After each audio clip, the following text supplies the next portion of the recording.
Hello दोस्तों, नमस्कार। तो हमारी आज की कहानी है पांडवों की स्वर्ग यात्रा। तो चलिए इस कहानी को हम शुरू करते हैं। मनुष्य जिस परिवार के लिए दिन रात कठिन परिश्रम करता है, वह तरह तरह के क्लेश सहता है। वह परिवार और सगे संबंधी कहाँ तक उसका साथ देते हैं। इस लोक और परलोक में उसका सच्चा साथ कौन निभाता है। पांडवों के स्वर्ग रोहन की कथा। मनुष्य के 5 भौतिक शरीर छोड़ने पर उसका समस्त धन तिजोरी में ही पड़ा रह जाता है। पशु पशुशाला में बंधे रह जाते हैं। उसकी प्रिय पत्नी शोक से विहल होकर भी केवल दरवाजे तक साथ देती है। मित्र व परिवारजन शमशान तक साथ देते हैं और उसका अपना शरीर, जिसका जीवन भर उसने इतना ध्यान रखा, केवल चिता तक साथ देता है। आगे परलोक के मार्ग में केवल उसका धर्म ही साथ जाता है। इसीलिए धर्म ही मनुष्य का सच्चा साथी है। महाभारत के स्वर्गारोहण पर्व की कथा है कि पांडव जब द्रौपदी सहित सशरीर स्वर्ग जाने लगे, उस समय उनके साथ एक कुत्ता भी चल रहा था। चलते चलते सबसे पहले हिमालय की बर्फ में द्रौपदी गलकर गिरने लगी। तब भीम ने युधिष्ठिर से कहा कि हम लोगों की चिरसंगिनी द्रौपदी गिर रही है। धर्मराज युधिष्ठिर ने पीछे देखे बिना ही कहा, गिर जाने दो। उसका व्यवहार पछतावापूर्ण था, क्योंकि वह हम सबसे अधिक अर्जुन से प्रेम करती थी। ऐसा कहकर वे आगे चलते गए, पीछे देखा भी नहीं, क्योंकि धर्म के मार्ग पर चलने वाले को कभी पीछे नहीं देखना चाहिए। थोड़ी दूर जाने पर सहदेव लड़खड़ाने लगे। यह देखकर भीम ने कहा, दादा, प्रिय भाई सहदेव गिर रहे हैं। इन्होंने तो सदैव अभिमान रहित होकर हमारी सेवा की है, फिर ये क्यों गिर रहे हैं। युधिष्ठिर ने कहा, भाई सहदेव को अपनी विद्वता ज्ञान का अभिमान था। ऐसा कहकर युधिष्ठिर बिना पीछे देखे शेष भाइयों के साथ आगे बढ़ते रहे।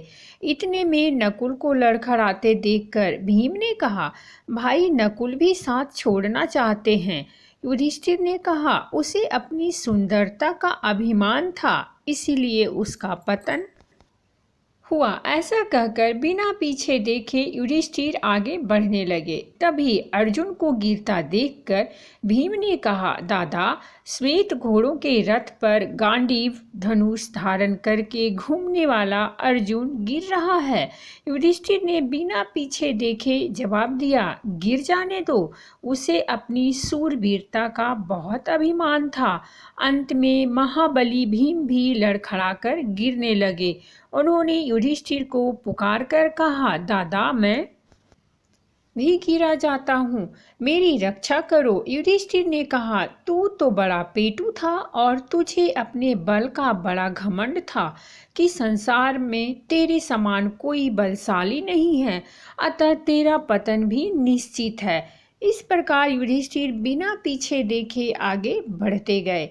कुत्ते को अपने साथ स्वर्ग ले जाना चाहते थे। युधिष्ठिर तभी देखा कि जो कुत्ता शुरू में उन्हें मिला था वह साथ आ रहा है। उसी समय युधिष्ठिर को इंद्रदेव के दर्शन हुए। इंद्र ने कहा कि रथ पर सवार होकर संदेह इंद्रलोक को चलिए। युधिष्ठिर ने कहा कि ये कुत्ता हमारे साथ आया है, पहले इसे रथ पर चढ़ाइए, तब मैं रथ पर चढ़ूंगा। इंद्र ने कहा कि स्वर्ग में कुत्ता नहीं जा सकता। युधिष्ठिर ने कहा, यदि कुत्ता नहीं जा सकता तो मैं भी नहीं जाऊंगा, क्योंकि यह हमारी शरण में आया है, अतः इसे छोड़कर मैं स्वर्ग में नहीं जाना चाहता। नियम है कि शरणागत की रक्षा न करने वाले को स्वर्ग की प्राप्ति नहीं होती है। धर्मराज युधिष्ठिर ने इंद्र से जब यह कहा, तब धर्मदेव, जिन्होंने कुत्ते का रूप धारण कर रखा था, साक्षात उपस्थित हो गए और युधिष्ठिर से कहने लगे, मैं तुमसे बहुत प्रसन्न हूँ। तुमने अनेक कठिनाइयों को झेलते हुए भी धर्म का त्याग नहीं किया। इसके बाद देवराज इंद्र युधिष्ठिर को अपने रथ में बैठाकर स्वर्ग ले गए।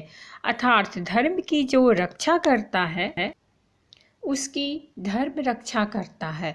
मृत्यु के समय क्लेश से तड़पते हुए जीव की रक्षा वे वस्तुएं नहीं कर सकती जिनको प्राप्त करने में वे कठिन परिश्रम करते हैं और अनेक कष्ट सहते हैं।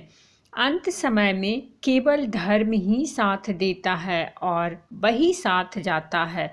अतः जो लोक परलोक में हमारी रक्षा करे, हमारा साथ दे, उस धर्म को ही सच्चा साथी बनाना चाहिए। इस प्रकार धर्म ही मनुष्य के परलोक का साथी है। जिसके मन में दूसरे का हित बसता है, उनके लिए जगत में कुछ भी दुर्लभ नहीं है।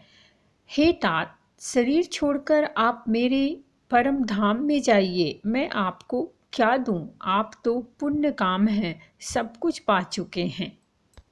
तो दोस्तों, ये थी हमारी आज की कहानी। अगर कहानी अच्छी लगी हो तो प्लीज़ हमारे चैनल को सब्सक्राइब कीजिए, वीडियो को लाइक और शेयर ज़रूर कीजिए। कहानी सुनने के लिए बहुत बहुत धन्यवाद। मिलते हैं हम एक नई कहानी के साथ।